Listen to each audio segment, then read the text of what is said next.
Good evening and thank you for joining us. I'm Devin Bartolotta. The rallies continue nationwide tonight, one day after the Supreme Court overturned Roe v. Wade on a 5-4 decision.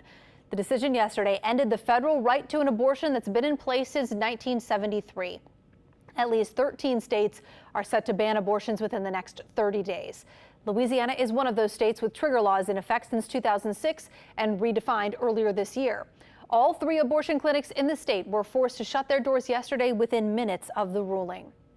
Pro-choice advocates are worried yesterday's decision could have big implications for marginalized groups like Latino and Black women. That's because banning abortion in Louisiana isn't just an issue of health care, it's an issue of economics. Sam Winstrom explains the statistics and the options still out there. Black women already face the worst maternal mortality rate in the country, according to the CDC. After Louisiana's abortion clinics were shut down Friday, experts worry there could be even more deaths. I think that it is very important to understand that access and choice goes hand in hand for Black women, women of color, and poor women in particularly. Black mothers died during pregnancy at a rate nearly 3 times that of any other race. They also account for nearly 2/3 of Louisiana's abortions, despite making up just 1/3 of the population. What should we then expect and anticipate for the people with the least of resources, the people who are likelier to be forgotten about, the people who are time and time again ignored, overlooked, disparaged, and discouraged? Dr. Andrea Boyles, an associate professor at Tulane, says it's more than just a healthcare issue. It's a housing issue, an economic issue. State Senator Sharon Hewitt authored some of Louisiana's abortion laws. She says there are plans in the works to change that and help new mothers that will now have to carry their pregnancies to term. You know, our work is really just beginning.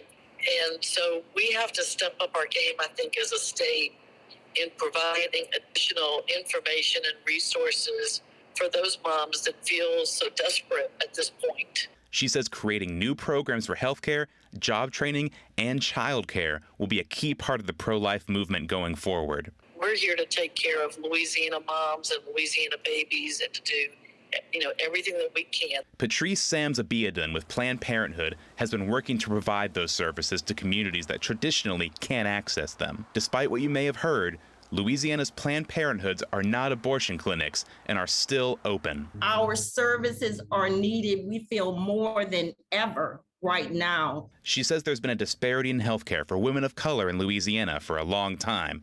And with abortion outlawed in Louisiana, she expects that problem to get worse. Now, she's challenging Louisiana's leaders to prove how pro-life they really are. If we are a pro-life state, then I want to see laws and resources available to help people navigate this new reality of bringing children into the world.